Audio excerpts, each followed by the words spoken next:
poor attendance, skips, refusal to participate in class, no homework, failed tests and quizzes, frequent misbehaviors.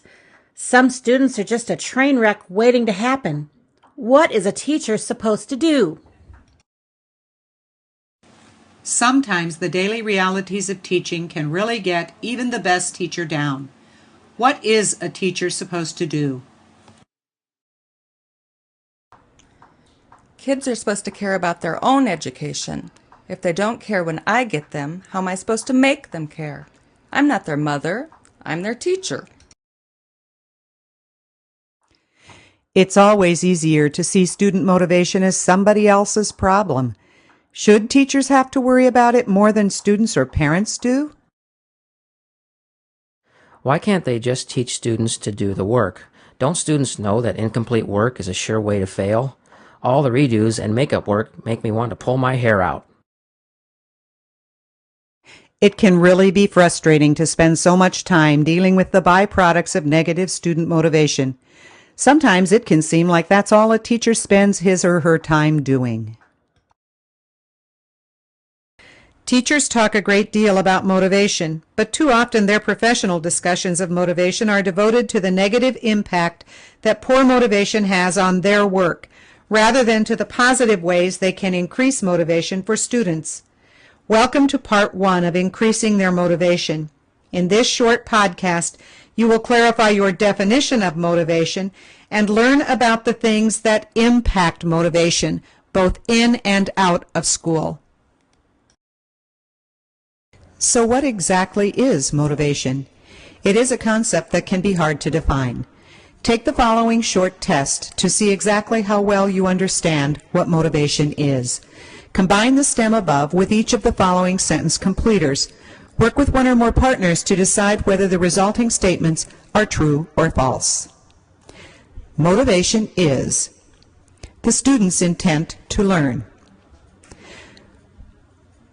Motivation is not generic, it's learned. Motivation is evident in the effort of the student. Motivation is affected by a student's family. Motivation is affected by a student's former teachers. Motivation is affected by a student's previous life experiences. Motivation is affected by a student's culture. Motivation is affected by what the current teacher does or does not do. Motivation is one of the most important factors in successful accomplishment. Take a minute to look over your answers. Any changes? Did you say that each of these statements is true? If so, you are 100% correct. But what does that 100% mean? How would you summarize what motivation is? Critical attributes can help us identify exactly what makes something uniquely what it is. How can we summarize the critical attributes of motivation? Well, one of them is intent to learn. You know, there's an old saying, you can lead a horse to water, but you can't make it drink. However, you can salt the oats. A second attribute is that motivation is learned from personal, educational, and cultural experiences. A third attribute, it's evident in effort. The fourth and final attribute is that motivation is a critical component of success. The derivation of the word tells us that motivation refers to getting someone moving. When we motivate students, we set up conditions so that our learners will want to perform to the best of their abilities in academic settings. Now that you know what motivation is, you can begin to tackle the job of trying to understand how motivating students works. The mnemonic device Ask Fleur can help you understand how one important theory and 6 variables can unlock the secrets of motivation. Attribution theory gives teachers insights into why students are or are not motivated when they come to the classroom.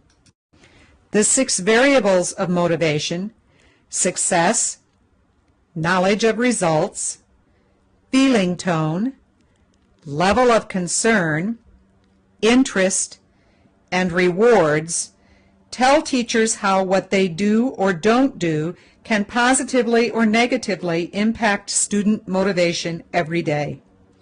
These variables work together in complicated and complex ways. Manipulating one variable will often impact others.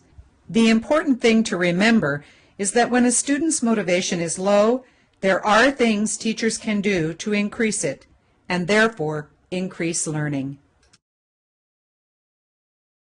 Now that you know how to define motivation and how to identify the things that impact motivation, you can decide in which order you will open the 7 podcasts explaining how motivation works. They are always available at your fingertips. Which one will you open first?